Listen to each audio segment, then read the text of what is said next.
Duel gara-gara perebutan wilayah seringkali berujung pada meregangnya nyawa. Adu kuat antar kelompok seolah menjadi hal biasa. Dan salah satu kelompok yang paling ditakuti di Tanah Abang adalah kelompok yang dipimpin sosok Rosario Marshall alias Hercules. Kelompok Hercules berkuasa cukup lama di Tanah Abang sebelum akhirnya muncul kelompok Betawi yang melakukan perlawanan di tahun 96 di bawah kepemimpinan seorang pedagang kambing bernama Muhammad Yusuf Muhi yang akrab disapa Ucu Kambing. Kumuh, masih semrawut lah, masih semrawut, jadi belum terbina benar-benar, masih belum tertata. Dari kalau Tanah Abang ini pedagang dari seluruh etnis, kebanyakan dari Sumatera, kebanyakan orang-orang Padang, orang Jawa, Sunda. Jadi orang Tanah Abang ini cuma dagang kambing doang. Berkumpulnya ratusan bahkan ribuan pedagang kala itu membuat Tanah Abang semrawut. Pemerintah daerah seakan angkat tangan dalam mengelola kebersihan, kerapihan, dan keamanan pasar. Para jago kemudian masuk dan mengisi celah, menata pasar dengan memungut uang pada pedagang. Untuk jasa keamanan, parkir, sampai urusan kebersihan, wilayah Tanah Abang menjadi diperebutkan. Kelompok-kelompok jagoan atau preman yang semestinya menjaga keamanan lambat laun menimbulkan keresahan. Mereka memeras para pedagang. Kebencian terhadap para preman pendatang menjadi semakin memuncak. Kelompok Betawi Tanah Abang lalu melakukan perlawanan. Adalah Ucu Kambing yang namanya mencuat ke permukaan. Ia bahkan diberi gelar Panglima Perang Betawi. Lelaki kelahiran Kebon Pala Tanah Abang ini memang jago berkelahi dan disegani. Ia kerap kali masuk buih karena pertarungan yang memakan korban jiwa. Ya semua kota juga premanisme ada, cuman nggak kebangetan. Karena mereka juga jadi preman itu karena perut lapar, kerjaan nggak ada.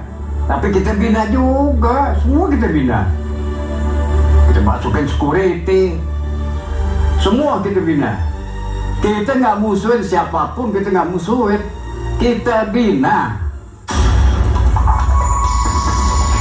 Ucu sebenarnya tidak anti dengan kelompok etnis lain yang mencari makan di Tanah Abang, termasuk dengan kelompok Hercules. Menurutnya, setiap orang berhak mencari uang di Tanah Abang, asalkan dengan cara-cara yang tidak membuat resah atau merugikan. Dengan adanya etnis lain datang ke Tanah Abang, mereka membantu untuk masalah perekonomian, untuk masalah perekonomian anak-anak Tanah Abang. Ya kalau kagak ada pendatang, ya anak Tanah Abang cuma dagang kambing doang, yang belanja siapa? Jadi kita bersyukur. Bentrok antar kelompok di bawah pimpinan Ucu Kambing dan Hercules menjadi perebutan kekuasaan paling brutal dalam sejarah Tanah Abang. Korban pun berjatuhan, dan kelompok Ucu Kambing yang didukung pemerintah daerah kala itu akhirnya menjadi pemenang. Penataan kawasan Tanah Abang selanjutnya menjadi urusan kelompok lokal Betawi. Sampai sekarang juga tertib, cuman terkoceh dengan PKL aja. Tapi PKL kan kita udah kasih kios di Blok G, dijual, kan kurang ajar. Kita yang bina semuanya, kita minta dengan Sutioso, tolong deh kasih kios. Ya di mana dong Bang? Tuh, Metro Mini, Pangkalan Metro Mini, kita jadiin Blok G. Akhirnya berhasil, kaki 5 kita yang bina semua. Jauh sebelum perebutan kekuasaan antar kelompok di Tanah Abang terjadi, kiprah Ucu bersama para pemuda di Tanah Abang lainnya telah berhasil mengamankan Tanah Abang dari kerusuhan dan terjangan peluru nyasar. Tepatnya setelah berlangsungnya peristiwa gerakan 30 September 1965 yang menewaskan para jenderal Angkatan Darat.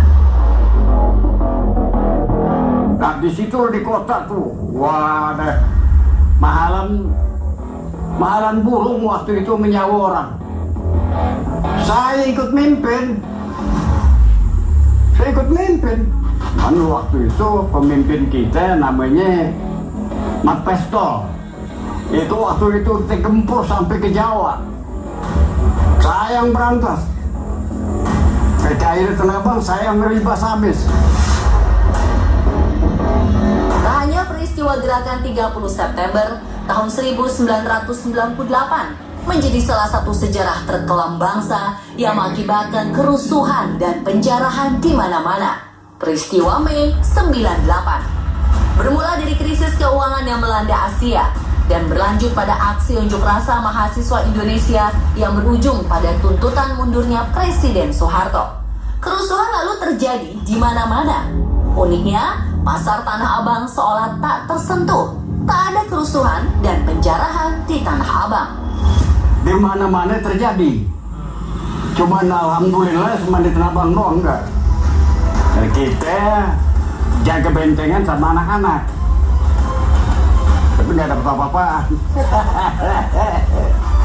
Gak ada. Cuma Tanah Abang doang toh.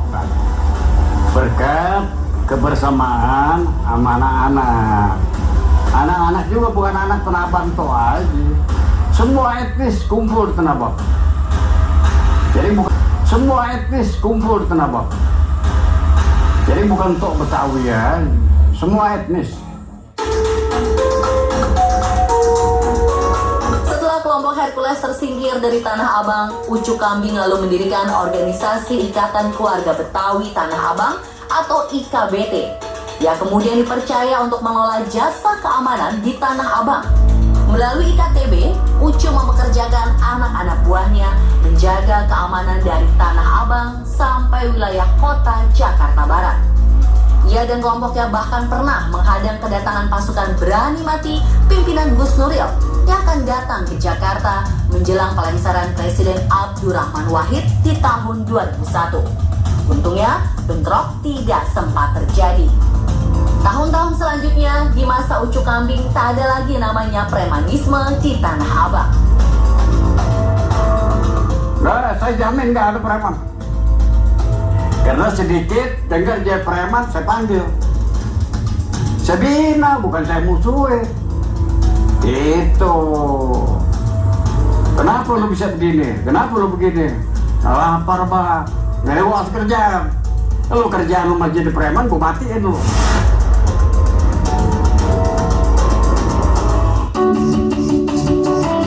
Di usianya memasuki 74 tahun, Ucu berusaha menjalani hidup dengan lebih tenang bersama istri dan anaknya di kawasan Dramaga, Kabupaten Bogor, Jawa Barat. Sehari-hari waktunya dihabiskan dengan memotong rumput untuk ternak atau memberi makan ikan. Nyaris tak ada yang menduga bahwa lelaki tua berperawakan kecil ini dulunya adalah jawara Tanah Abang yang paling disegani. Meski begitu, kepeduliannya terhadap Tanah Abang dan warga Betawi seakan tak pernah luntur. Jangan jadi penonton. Udah berulang kali dibilang, bentuk ormas bersatu, bentuk PT, untuk saling membantu, untuk saling menguntungkan. Jadi kita ini mengharapkan anak-anak warga Tanah Abang, khusus dari etnis yang lain bersatu di Tanah Abang, supaya jangan jadi penonton. Kan banyak gedung, banyak perusahaan. Ya kita jadi security, cleaning service-nya, parkirnya, semua. Jadi kita nggak bisa khusus anak Tanah Abang aja. Yang ada di Tanah Abang, siapa dia?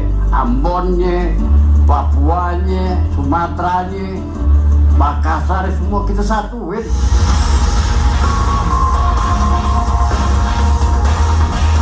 Rasa kehidupan di Tanah Abang masih nampak di wajah pria yang pernah menjadi penjual kambing ini. Bagi Baginya, kisah di Tanah Abang telah menjadi bagian dari sejarah hidup yang tak boleh lagi terulang.